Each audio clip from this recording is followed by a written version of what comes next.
বন্ধুরা, এই সময় আমাদের ছাদ বাগানে কিন্তু যে সমস্ত গাছগুলি রয়েছে সেই সমস্ত গাছে কিন্তু তিন ধরনের রোগাক্রান্ত কিন্তু প্রত্যেকের গাছে হবে। তাই এই সময় কিন্তু এই সমস্ত রোগাক্রান্ত থেকে আপনার গাছকে বাঁচিয়ে তুলতে হবে, কারণ এই সময় যদি আপনারা ঠিক সময় মতো স্প্রে না করেন, ঠিক সময় মতো ওষুধ না দেন, তাহলে কিন্তু আপনার গাছগুলি আস্তে আস্তে আস্তে আস্তে কিন্তু সমস্ত গাছ কিন্তু নষ্ট হয়ে যাবে। তাই চলুন আজকে আমরা জেনে নিই যে এই সময় গাছে কোন কোন রোগ হচ্ছে এবং সেই সমস্ত গাছের রোগগুলির জন্য কী কী আমরা তার প্রতিকার করতে পারি তার সমস্ত বিষয় নিয়ে আজকের বিস্তারিত আলোচনা রয়েছে। তো পুরো ভিডিওটি স্কিপ না করে দেখতে থাকুন। প্রথম যে রোগটি নিয়ে কথা বলবো সেটা কোনো রোগই নয়, এটা হচ্ছে গাছের পোকা। এটা হচ্ছে এক ধরনের শুঁয়োপোকা বা মথ পোকা অনেকে বলে, অনেকে অনেক নামে চিনে থাকে। এরা সাধারণত সবুজ রঙের হয়, ধূসর রঙের হয়, বিভিন্ন রং বেরঙের এরা হয়ে থাকে। কারোর গায়ে হুল থাকে, কারোর গায়ে প্লেন থাকে, কোনো কিছুই থাকে না। এদের কাজ হলো গাছের পাতা কেটে কেটে খেয়ে খেয়ে খেয়ে খেয়ে পরিষ্কার করা। এবং যেটা যেখানে থাকবে সেখানে যদি টবের নিচের দিকে খেয়াল করেন, দেখবেন ছোট ছোট দানাদার এক ধরনের মল পাবেন এদের, সেটা গাছের পাতা খেয়ে খেয়ে এরা মল ত্যাগ করে। এদের বৈশিষ্ট্য হচ্ছে এইরকম হবে। এরা সাধারণত কোন কোন গাছে থাকবে, এরা সাধারণত সিজন ফ্লাওয়ার, গরমের হয়তো সিজন ফ্লাওয়ার লাগিয়েছেন, জিনিয়া, দোপাটি, ঠিক আছে, এই সমস্ত গাছে থাকবে। তার সঙ্গে সঙ্গে আপনার যদি শীতের সেশনে কোনো গাছ সংরক্ষণ করে রাখতে চান, চন্দ্রমল্লিকা, ঠিক আছে, চন্দ্রমল্লিকাতে বিশেষ করে একেবারে ঝাঁঝরা করে দেবে খেয়ে খেয়ে। আর তার সঙ্গে সঙ্গে এদের যে সমস্ত গাছগুলি আর কি মিষ্টি পাতা থাকে সেই সমস্ত গাছের পাতাতে এরা অ্যাট্রাক্টেড করে। তো এদের কাজ হলো এই সমস্ত পাতাগুলি খেয়ে খেয়ে একটা সময় এসে তারা বড় হয় এবং তারপরে তারা গাছে গুটি বাঁধে এবং তারপরে তারা প্রজাপতি হয়ে উড়ে যায়। কিন্তু এই লং টাইম যদি দেওয়া যায় তাহলে কিন্তু আপনার পুরো বাগান এরা পরিষ্কার করে দেবে। তো অবশ্যই শুরুতে এদেরকে আটকাতে হবে। যখনই গাছে দেখবেন যে পাতা কেটে দিচ্ছে বা পাতা খাওয়া দাগ রয়েছে বা গাছের গোড়ার দিকে তাকালে ছোট ছোট দানাদার কিছু দেখা যাচ্ছে, কালো কালো কোনো কিছুর পটি মনে হচ্ছে, তাহলে কিন্তু আপনারা অবশ্যই সেখানে কিন্তু স্প্রে করবেন আপনারা যে কোনো পেস্টিসাইড। এবার এখানে আপনার পেস্টিসাইড হিসেবে আপনারা এখানটায় সুপার কিলার ব্যবহার করতে পারেন, একতারা ব্যবহার করতে পারেন, রোগার ব্যবহার, প্রচুর কোম্পানির এখন পাওয়া যায়। আপনাদের যেটা পছন্দ সেটাই করতে পারবেন। আর অবশ্যই যদি রাসায়নিক বা কীটনাশকের দোকান থেকে ক্রয় করতে হয় অবশ্যই এক্সপায়ারি ডেট দেখে নেবেন এবং 1 লিটার জলে কতটা গুলোতে হবে সেটা আপনারা জেনে আসবেন। এবং এর সঙ্গে সঙ্গে গুলানোর সময় আপনারা যদি মনে করেন যে প্রত্যেকটা বার যখন স্প্রে করবেন তখন যদি আপনারা তার মধ্যে হাফ চামচের মধ্যে যদি আপনার শ্যাম্পু বা হ্যান্ড ওয়াশ বা আপনার লিকুইড সব যে কোনো কিছু থাকে সেটা যদি একটু দিয়ে দেন তাহলে বেশ ভালো কাজ করে এই সমস্ত পোকার ক্ষেত্রে। এবার আসি স্প্রেটা কখন করবেন। স্প্রেটা অবশ্যই আপনারা করবেন বিকেল বেলার দিকে, সূর্য ডোবার পরে। এই সমস্ত পোকার জন্য বিকেলবেলা স্প্রে করবেন, তাহলে গাছের পাতাটা অনেকটা টাইম ভেজা থাকবে এবং বৃষ্টি অনেকটা টাইম থেকে যাবে। তার ফলে কী হবে, এরা বেশিরভাগ ক্ষেত্রে রাতের বেলায় অ্যাক্টিভলি এরা খুব সুন্দর কাজ করে দিনের বেলার থেকে, তারপরে এরা কিন্তু সঙ্গে সঙ্গে নষ্ট হয়ে যাবে। তো এই স্প্রেটা কিন্তু অবশ্যই আপনারা একবারেই ছেড়ে দেবেন না, অন্তত একবার করা আবার 7 দিন পর আরেকবার করবেন, তাহলে এই সমস্ত পোকা থেকে আপনারা মুক্তি পাবেন। তৃতীয় যে পোকাটি নিয়ে কথা বলবো সেটা হচ্ছে ম্যাপ পোকা।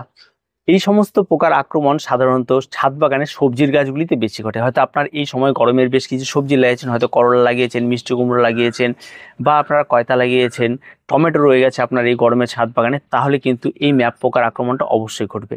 এই ম্যাপ পোকা কোথায় কাজ করে, এরা ঠিক পাতার উল্টো দিক দিয়ে কাজ করে এবং পাতার পেছনের দিক দিয়ে পাতার পুরো জায়গাটিকে খেয়ে ফেলে এবং উপরের যে অংশটা থাকে একটা হালকা লেয়ার থাকে সেই লেয়ারটা দেখা যায়।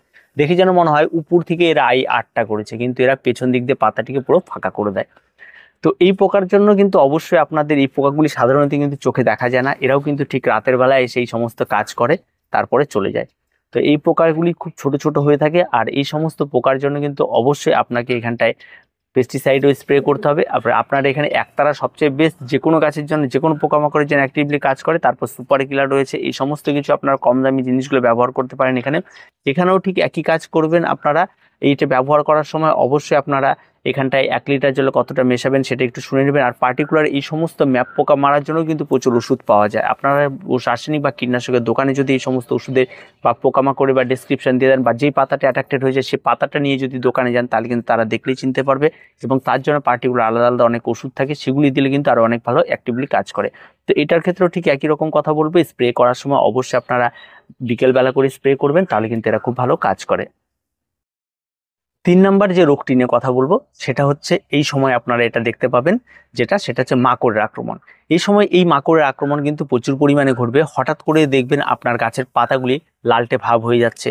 বেগুন গাছের ক্ষেত্রে আপনারা যদি খেয়াল করেন তাহলে দেখবেন লাল পাতা দেখা যাচ্ছে হঠাৎ করে, বা আপনার ছাদ বাগানে পুরনো গাছ রয়েছে সেই পুরনো গাছের পাতা হঠাৎ করে লাল ভাব চলে এসছে, বা আপনার ইনডোর প্ল্যান্টের ক্ষেত্রে দেখতে পারবেন।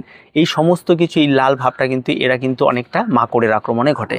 তো এই লাল মাকড়ের থেকেও আপনাদের বাঁচতে হলে কিন্তু এখানে কাকা রয়েছে, আরও প্রচুর গ্রুপের যে সমস্ত কীটনাশকগুলি হচ্ছে সেই সমস্ত কিছু কিন্তু আপনাকে এখানে স্প্রে করতে হবে। এই সমস্ত জিনিস যত বেশি আপনারা স্প্রে করবেন, এই সমস্ত জিনিস যত এই সমস্ত গাছে দেবেন। আর এই যে মাকড়ের ব্যাপারটা রয়েছে, মাকড় কিন্তু শুধু এই গাছে ধরবে না, এই মাকড় আপনার দোপাটি গাছে ধরবে, এই মাকড় আপনার সবচেয়ে বেশি ধরবে দোপাটি গাছে। আর তার সঙ্গে সঙ্গে বিভিন্ন সিজন ফ্লাওয়ারের ক্ষেত্রে ধরে, এবং সবজি থেকে শুরু করে A to Z যদি বাগানে একবার প্রবেশ করে সমস্ত গাছই এরা সম্পূর্ণরূপে অ্যাক্টিভলি কাজ করতে পারে। তাই এই সমস্ত কিছুকে প্রথম অবস্থায় দেখলেই আপনারা সব সময়ের জন্য সেখানে কাকা স্প্রে করে দিন, বা বিভিন্ন ধরনের কাকা নাশক মানে মাকড়নাশক, টাটামাইট থাকে, আরও অনেক কোম্পানি অনেক কিছু আছে। তবে এই সমস্ত মাকড়নাশকগুলি কিনতে গেলে কিন্তু একটু দাম বেশি দিতে হয়, কারণ এদের কিন্তু দামি জিনিস না নিলে কিন্তু এই সমস্ত কিছু কিন্তু চট করে কাজ করে না। তাই অবশ্যই আপনাদের যদি এরকম কোনো কিছু দেখেন তাহলে আপনারা কিন্তু এখানেই স্প্রে করবেন, বা সেই সমস্ত পাতাগুলো অবশ্যই রাসায়নিক বা কীটনাশকের দোকানে নিয়ে চলে যাবেন, তাদেরকে দেখাবেন, তারা খুব ভালো ওষুধ দিয়ে দেবে।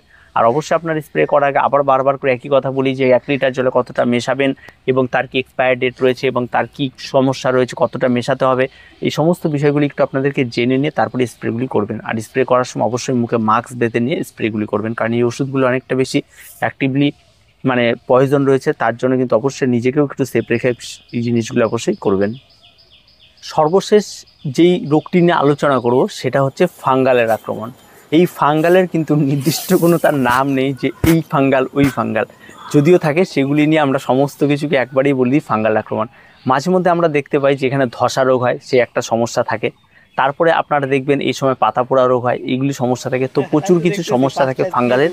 তো ফাঙ্গালের আক্রমণ যখনই ঘটবে, বা কোনো গাছ দেখবেন হঠাৎ করেই নষ্ট হয়ে, গাছটি বেশ ভালো ছিল, গাছটি গোড়াটি নষ্ট হয়ে গেছে, তার মানে গোড়ায় নিমাটোল হয়েছে, এই সমস্ত অনেক সমস্যা থাকে। তো সেক্ষেত্রে কিন্তু অবশ্যই আপনাকে কিন্তু অ্যান্টিফাঙ্গালটাও এর সঙ্গে সঙ্গে পাল্লা দিয়ে স্প্রে কিন্তু চালিয়ে যেতে হবে।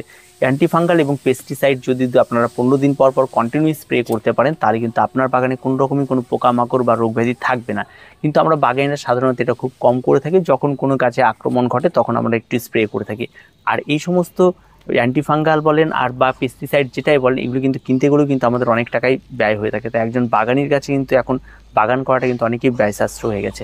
তাই অবশ্যই আমাদের এই বিষয়গুলি মাথায় রাখতে হবে। তাই আপনারা একটু বুঝে শুনে সমস্ত কিছু স্প্রে করবেন।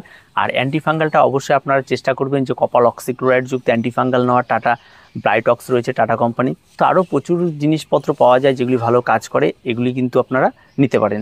সাপ রয়েছে এখানে, ঠিক আছে, এই সমস্ত অ্যান্টিফাঙ্গালগুলি বেশ ভালো, এবং সাপ যেমন কম দামের মধ্যে বেশ ভালো কাজ করে, এটাও একটা রয়েছে। আরও প্রচুর রয়েছে এখন বর্তমানে মার্কেটে অ্যাভেলেবেল প্রচুর কোম্পানি। তো অবশ্যই আপনারা এই বিষয়গুলিকে একটু জেনে বুঝে এবং তারপরে আপনারা এগুলি কিন্তু গাছে স্প্রে করবেন, তাহলে কিন্তু আপনার গাছে খুব ভালো অ্যাক্টিভলি কাজ করবে।